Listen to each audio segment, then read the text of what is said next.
person or beyond where they're currently at. But in the past couple of years, after 9/11, I really had I felt a need to help address what we knew were going to be the needs of people that were going to go off to war. Because as social workers, we know that the people where military service, the majority of them, where it's the only option that they have, they tend to be at risk to begin with. They don't have any other options, so they choose this one, and especially in a time of war, those that can get out and avoid that do. So I, despite maybe good logic or bad, my wife and I talked about it, and because it didn't make any sense. I'm a college professor and a social worker, and the recruiter just hit at the right time and decided to, I enlisted, well, I didn't enlist, but I was commissioned an officer in the Army Reserve as a social worker to provide mental health care.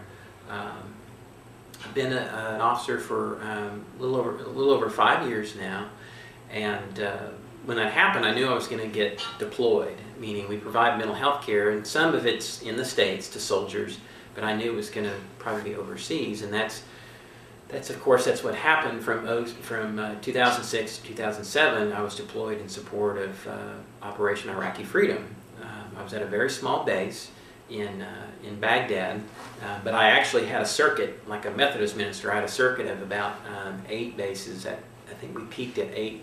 When I say base, that is a base could be what they call a COP site, which is a combat operation post. And it might be a building with concrete walls around it, and that was a base.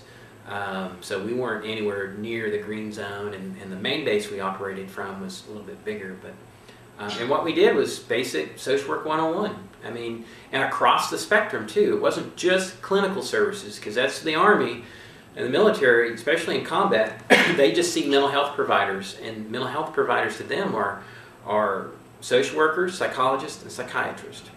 Nurses fall in that same realm, but they really think of those three, and they don't care what you are. You're going to provide, because for several months I was the only provider in our area of operation because there's such a shortage of mental health folks. So what I did, to give you an idea of what a military social worker does, and this is as a reservist, active duty, they're going to have a little bit different components, but not much, is I was, I guess when you look at the services, is I provided basic mental health counseling, assessments. There wasn't a referral base because there's no one else to go to. You're it. If they were that bad, they had to leave, which was pretty rare, as we were encouraged to take care of them on site, help them work through the problem there, because you can get the idea is once that window is open and people think of it as being a way to get out of theater, out of the combat zone, that it would, you'd be overwhelmed. And a lot of folks, again, the theories that we were using suggested that helping people work through their challenges there will actually prevent post-traumatic stress disorder. And this isn't something the Army's promoting. It's something that the National Institute on Post-Traumatic Stress Disorder out of Loma Linda has been advocating for. But I did mental health counseling, assessments. We did group work. We did psychosocial education. And then again, how social workers think outside the box. We don't just think in that clinical role.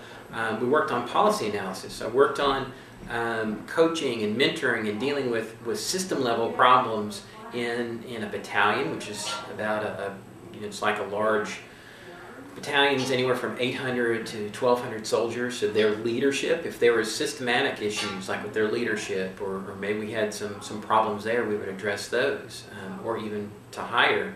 We would also do, as a researcher, I was lucky because we would do evaluations of groups using these standardized ways to assess for stress and problems back home. All these scales that were developed that can measure unit cohesion, aggression, anger, problems at home. But we had a really nice survey tool that we would survey the group and then give the commander that information to let him know how's his soldiers doing.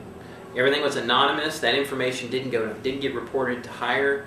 That commander, that battalion, or even a company, which is about 100 soldiers, they would know right then, all right, putting all the stuff aside, scientifically, what's happening with my soldiers? How are they doing with the things that are happening in theater and at home? So we would do that. What else would we do?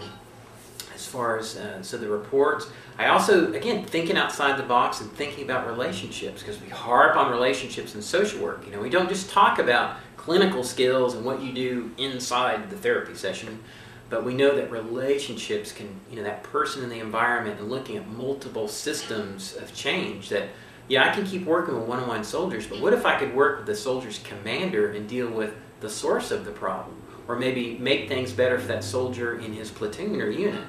So what we would do is we'd build relationships with unit commands, with the NCOs, which is the sergeants, and really develop a rapport and relationship with them. And we were much able, sometimes we wouldn't necessarily just work with the person, but work with his commander or his sergeant or first sergeant. And we would see even broader changes. That's the cool thing about social work, is thinking outside that box, looking at all the different ways that we can, how can we make this situation better for this one person? It might not be just that one person that we have to deal with or work with. So again, and the other thing that was unusual is an Army social worker, and there's about, active duty, I think there might be 100 and there might be 200 reserve social workers, so there's really not that many. We had commands. I commanded a small team, not a really big one, but of about 6 soldiers total. But under my command there was. So you said you had a command? Yeah, such that it is just a small one, but of six soldiers that were several of them were mental health techs, and then, like I said, there was a psychiatrist that was also on my team, and at one time there was 2 psychiatrists as they were transitioning out, so that was kind of cool. But what was neat is just as far as the leadership, it was much more egalitarian, and that's what I liked. Is, you know, in the military, yes, you're an Army officer, you do all the rights, privileges, and responsibilities, because I had to take care of my soldiers. I mean, it's like having employees, and you're responsible for their well-being and their lives and their safety. So, and that's all. If something were to happen, you're in big trouble. I mean, even if it's the normal occurrence of war, they'd say, well, did you follow these protocols? Did you make sure you ensured their safety, and what were they doing? So a lot of responsibility for taking care of soldiers. But on the other side is what I noticed is that Hawkeye, Pierce, sort of, you know, from MASH, you remember those. I mean, that's very much, and the social workers were still social workers. Our values were the same. We talked about how can we make that system, that bureaucracy, work for our clients. Just like any social workers would, whether you're working for the state, you know, for Health and Human Services or DHS, or, well, I think the first is to understand that it's very much a profession. It has very little to do with public assistance. I mean, there's probably going to be rare that you're going to find a BSW or a master level social worker working in a aid to families with dependent children unit.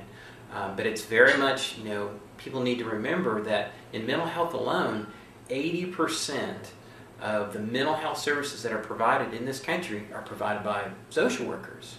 When you take all the other disciplines, psychiatry, psychology, counselors, family counselors, all of the others that do some type of mental health work, the number of social workers that do this work double all those other professions combined. Wow. So it's a huge impact on mental health care. So again, that's kind of mental health care, and health is really my area.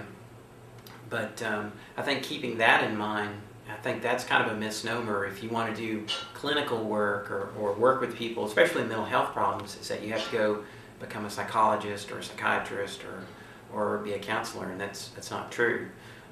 Most